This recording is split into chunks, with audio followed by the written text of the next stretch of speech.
하나님 말씀은 사도행전 28장 16절에서 23절입니다.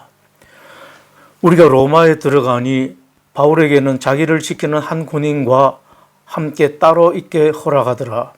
사흘 후에 바울이 유대인 중 높은 사람들을 총하여 그들이 모인 후에 이르되, 여러분 형제들아, 내가 이스라엘 백성이나 우리 조상의 관습을 배척한 일이 없는데 예루살렘에서 로마인의 손에 죄수로 내준 바 되었으니 로마인은 나를 신문하여 죽일 죄목이 없으므로 석방하려 하였으나 유대인들이 반대하기로 내가 마지 못하여 가이사에게 상소하며 내 민족을 고발하려는 것이 아니니라. 이러므로 너희를 보고 함께 이야기하려고 청하였으니 이스라엘의 소망으로 말미암아 내가 이 제사설에 매인 바 되었노라. 그들이 이르되, 우리가 유대에서 네게 대한 편지를 받은 일도 없고 또 형제 중 누가 와서 네게 대하여 좋지 못한 것을 전하든지 이야기한 일도 없느니라. 이에 우리가 너의 사상이 어떠한가 듣고자 하니 이 파에 대하여는 어디서든지 반대를 받는 줄 알기 때문이라 하더라. 그들이 날짜를 정하고 그가 유숙하는 집에 많이 오니 바울이 아침부터 저녁까지 강론하여 하나님의 나라를 증언하고 모세 율법과 선지자의 말을 가지고 예수에 대하여 권하더라. 암은 병이 아니다라는 책이 있습니다. 저자는 암은 질병이 아니라 삶을 변화시키기 위해 몸이 하는 일 중 하나라고 합니다. 저자는 말합니다. 사람이 자기 몸에 대해 애정과 관심을 가지지 않고 방치하고 자학하면 몸은 스스로 살아남기 위해 투쟁하는 방법을 선택하게 되어 있다. 이런 말도 합니다. 암은 사람으로 하여금 지금까지 살던 건강하지 못한 삶을 버리고 이제부터는 건강한 삶, 건강한 생활과 건강한 생각으로 전환하라. 는 중요한 신호이다. 계속 지금까지 살던 것처럼 살면 안 된다. 앞으로는 지금까지와 다른 삶을 살아야 한다는 호소이다.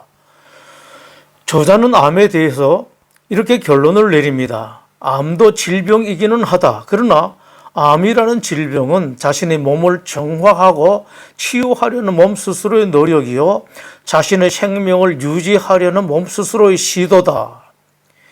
이를 뒷받침하는 좋은 예가 있습니다. 어느 지방 도시에 있는 공장에 근무하던 젊은 여성이 중한 병에 걸렸습니다. 모든 노력에도 불구하고 차도가 없었습니다. 점점 더 병이 악화되었습니다. 치료를 맡고 있던 의사가 결론을 내렸습니다.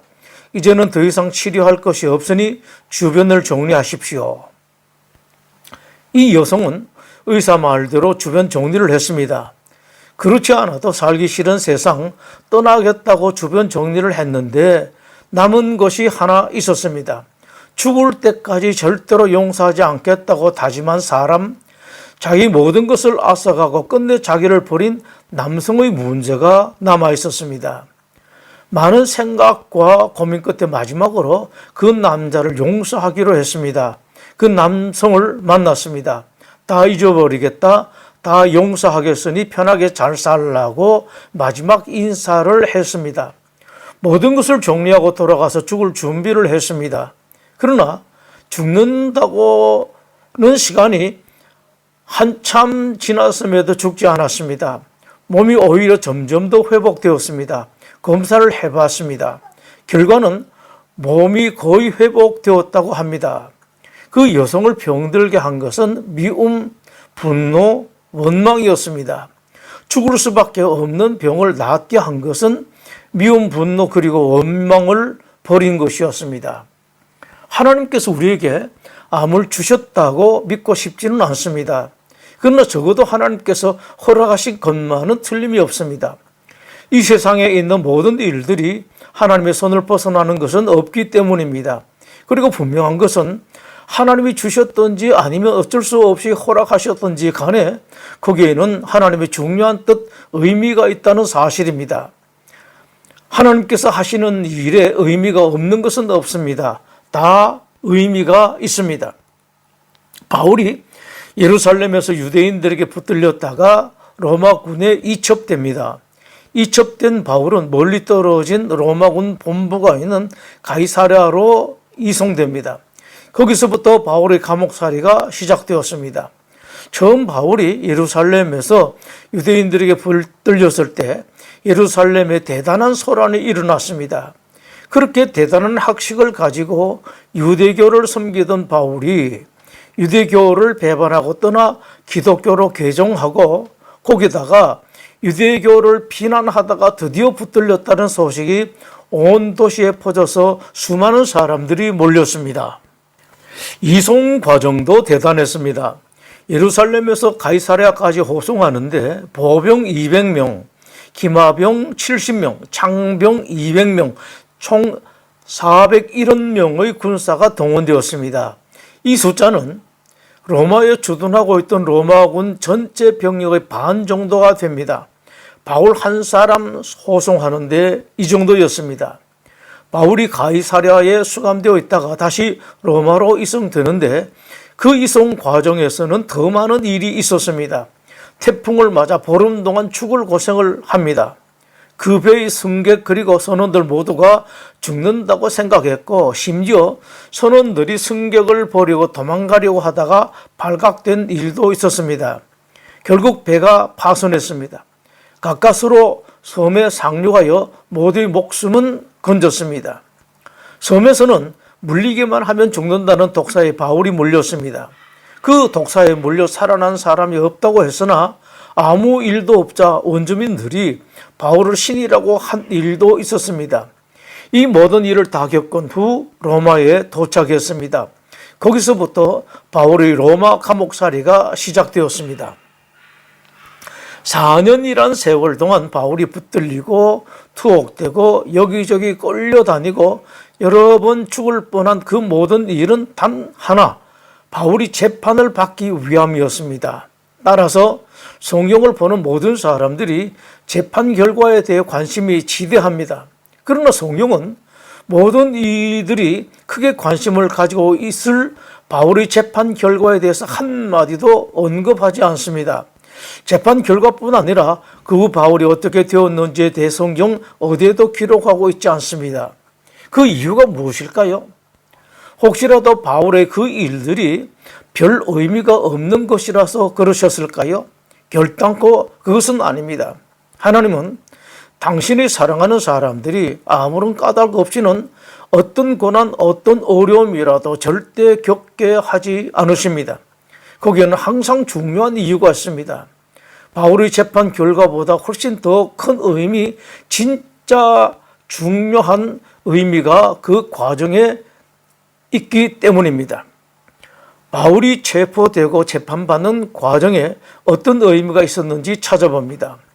맨 처음 바울이 예루살렘에서 체포되었을 때 수많은 예루살렘 시민들이 다 모여 있는 자리에서 해명할 기회, 변론할 기회를 얻게 되었습니다.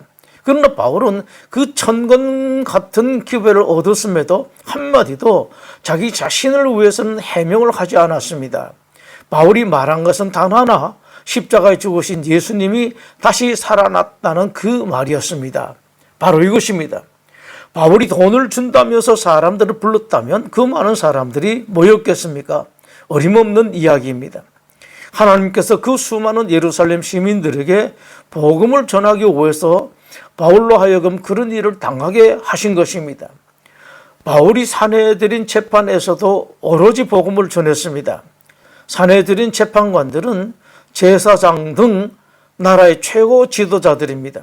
재판관으로서 피고의 진술을 똑똑히 들을 수밖에 없는 그 이스라엘의 최고 지도자들 정면에서 바울이 당당하게 복음을 전한 것입니다. 만약 다른 곳이라면 이런 사람들이 바울이 전하는 복음을 앉아서 듣고 있었겠습니까? 하나님께서 바울에게 그 어려움을 준 까닭도 하나가 그것입니다. 나중에 로마 총독이 바울을 신문했습니다. 그 자리에 소위 원고 대표로 할 수 있는 이스라엘의 최고 지도자들이 모였습니다. 그 자리에서 총독이 바울에게 변론하라고 지시하고 바울은 총독의 지시에 따라 진술을 했는데 이때도 바울이 한 진술의 핵심은 죽으신 예수님이 살아나셨다는 것이었습니다. 오직 내가 그들 가운데 서서 외치기를 내가 죽은 자의 부활에 대하여 오늘 너희 앞에 신문 받는다고 한 이 소리만 있을 따름이니라. 사도행전 24장 21절의 말씀입니다. 총독이 바뀌어 후임 총독이 왔을 때 그 후임 총독에게 바울이 한 말도 그것이었습니다. 오직 자기들의 종교와 또는 예수라 하는 이가 죽은 것을 살아있다고 바울이 주장하는 그 일에 관한 문제로 고발하는 것뿐이라. 그 후 유대의 왕과 왕비가 문한차 신임 로마 총독을 찾아왔을 때 로마 군사령관과 지역 유지들이 바울을 불러 진술을 들었습니다. 그 자리에서도 바울은 늘 하던 것처럼 복음을 전했고 왕과 왕비 등 그 높은 사람들이 꼼짝없이 앉아서 바울이 전하는 예수 그리스도의 복음을 들었습니다. 바울이 예루살렘에서 로마로 가는 길에 최악의 태풍을 만나게 됩니다. 선원들, 승객들 모두 이젠 죽었다고 할 때 바울이 그들 가운데 서서 큰 소리 쳤습니다. 사도행전 27장 말씀입니다. 하나님께서 너와 함께 항해하는 자를 다 내게 주셨다 하였으니 그러므로 여러분이여 안심하라. 나는 내게 말씀하신 그대로 되리라고 하나님을 믿노라. 나 때문에 당신들 모두 죽지 않고 살게 될 것이라는 말입니다. 당시의 상황 속에 들어가 봅니다. 바울의 그 말에 선원들과 승객들이 어떤 생각을 했을 것 같습니까? 바울이 말이 헛소리라 할지라도 그 말 그대로 되었으면 좋겠다고 생각하지 않은 사람은 한 사람도 없었을 것입니다. 헛소리라도 저 사람 말하는 그대로 되었으면 좋겠다. 그런데 바울의 말이 실제가 되었습니다. 바울이 그 말을 들었던 사람들 마음속에 무엇이 생겼겠습니까? 저 사람의 말이 다 진짜일 수도 있겠다. 로마에 도착하고 난 후 바울이 감옥에 수감되었습니다. 일종의 연금입니다. 밖으로 나가지는 못하지만 쇠사슬의 메인 가운데 사람들을 마음대로 만날 수 있었습니다. 만난 사람이 몇 명 정도가 아니었고 또 연금 기간이 한두 달 정도가 아니었습니다. 사도행전 28장의 기록입니다. 사흘 후에 바울이 유대인 중 높은 사람들을 청하여 그들이 날짜를 정하고 그가 유숙하는 집에 많이 오니 바울이 아침부터 저녁까지 강론하여 하나님의 나라를 증언하고 모세의 율법과 선지자의 말을 가지고 예수에 대하여 권하더라. 바울이 힘들여 찾아가도 만나주지 않을 높은 사람들이 바울이 있는 집에 와서 복음을 듣게 됩니다. 바울이 온 이태를 자기 셋집에 머물면서 자기에게 오는 사람을 다 영접하고 하나님의 나라를 전파하며 주 예수 그리스도에 관한 모든 것을 담대하게 거침없이 가르치더라. 바울은 체포되고 매맞고 감옥 생활을 한 4년간 많은 고생을 했습니다만 그 모든 것은 복음을 전하기 위해서 하나님께서 그렇게 하셨다는 말입니다. 하나님의 사람들, 특히 하나님의 일을 하는 사람들에게는 고난이 있습니다. 디모데후서 1장 8절에서 말씀하십니다. 복음과 함께 고난을 받으라. 바울이 복음을 전하다 돌에 맞아 죽을 뻔했습니다. 사람들이 죽었다고 생각한 바울을 끌어다 성 밖에 던져버렸습니다. 그런데 바울이 기적적으로 살아났습니다. 그때 살아난 바울이 한 말이 있습니다. 우리가 하나님의 나라에 들어가려면 많은 환난을 겪어야 할 것입니다. 진정한 하나님의 사람들이라면, 특히 하나님의 일을 하는 사람들이라면 고난이 반드시 오게 되어 있습니다. 그리고 고난이 왔을 때 신앙이 완성됩니다. 초대 예루살렘 교회 지도자들이 그랬습니다. 산헤드린이 붙들려 가서 채찍을 맞고 다시는 복음을 전하지 말라는 경고를 받았습니다. 그때 이를 사도행전 5장에 이렇게 기록하고 있습니다. 사도들은 그 이름을 위하여 능력받는 일에 합당한 자로 여기심을 기뻐하면서 공회 앞을 떠나니라. 날마다 성전에 있든지 집에 있든지 예수는 그리스도라고 가르치기와 전도하기를 그치지 아니하니라. 석방시켜 주는데 단 하나 조건, 절대로 복음 전하지 말라고 했지만 도리어 이들은 오로지 복음을 전했습니다. 자기네들은 당연하게 고난받는 사람으로 생각했기 때문입니다. 하나님의 일을 하는 사람들에게 하나님께서 말씀하시는 또 하나는, 하나님께서는 나는 내가 맡긴 일을 충성스럽게 담당하는 사람들을 확실하게 지키고 보호한다는 말씀하십니다. 이 말씀을 성경 곳곳에서 보여주십니다. 바울이 예루살렘에서 유대인들에게 붙잡혔습니다. 몰매 맞아 죽을 뻔했습니다. 몸이 찢어질 뻔했습니다. 그런데 참으로 아이러니하게도 바울을 죽이려고 하는 사람들은 하나님을 믿는다고 하는 유대인들이었고, 바울을 보호해준 사람은 이방인인 로마 사람들이었습니다. 하나님은 이렇게까지 해서라도 충성된 사람들을 챙기십니다. 유대인들 40여 명이 바울을 죽이려고 음모를 꾸몄습니다. 바울이 나올 길에 숨어서 암살하기로 했습니다.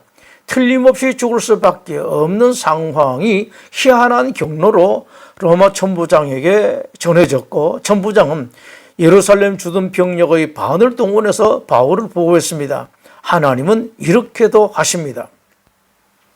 바울이 로마로 가는 길에 태풍으로 그가 탄배의 승객들 선원들이 다 죽게 되었습니다. 그때 하나님께서 바울에게 두려워하지 말라, 내가 너를 살려주겠다. 그리고 너 때문에 나머지 승객들도 다 살리겠다고 말씀하셨습니다. 충성되게 하나님의 일을 하는 사람은 당사자는 물론 그의 주변에 있는 사람들까지 챙겨주십니다. 파선 후에 표류하다가 한 섬에 오르게 되었습니다. 바울이 맹독 가진 독사에게 물렸습니다. 그 뱀의 독이 얼마나 무서운지 원주민들은 잘 알았습니다. 한참이 지나도 죽지 않자 원주민들은 바울을 신이라고 불렀을 정도였습니다. 지켜주시겠다고 말씀하신 그대로 하나님께서 지켜주셨습니다. 그리고 하나님은 당신이 충성스러운 사람들에게 놀라운 당신의 영광을 나눠주십니다. 바울이 고생하다가 죽을 때가 되었습니다. 죽기 전 마지막으로 쓴 편지에 쓴 말입니다. 나의 떠날 시간이 가까웠도다. 나는 선한 싸움을 싸우고 나의 달려갈 길을 마치고 믿음을 지켰으니 이제 후로는 나를 위하여 의의 면류관이 예비되었으므로 주 곧 의로우신 재판장이 그날에 내게 주실 것이며, 내게만 아니라 주의 나타나심을 사모하는 모든 자에게도 오니라. 디모데후서 4장 6절에서 8절 말씀입니다. 나는 틀림없이 의의 면류관을 받는다. 그리고 하나님은 진정한 당신의 사람들, 당신의 일을 충성스럽게 감당하는 사람들에게 반드시 의의 면류관, 즉 영광을 주신다는 말씀입니다. 마태복음 2장 25장에서 예수님께서 말씀하십니다. 그 주인이 이르되 잘하였다, 착하고 충성된 종아, 내가 적은 일에 충성하였음에 내가 많은 것을 내게 맡기리니 내 주인의 즐거움에 참여할지어다. 기도하겠습니다. 하나님, 우리 성도들이 당장 하나님 때문에, 믿음 때문에 힘들고 어려운 일이 있어도 그러나 하나님을 생각하며 끝까지 충성스럽게 살아가는 하나님의 사랑받는 예수님의 제자들이 되게 하여 주시옵소서. 예수님의 이름으로 기도드립니다.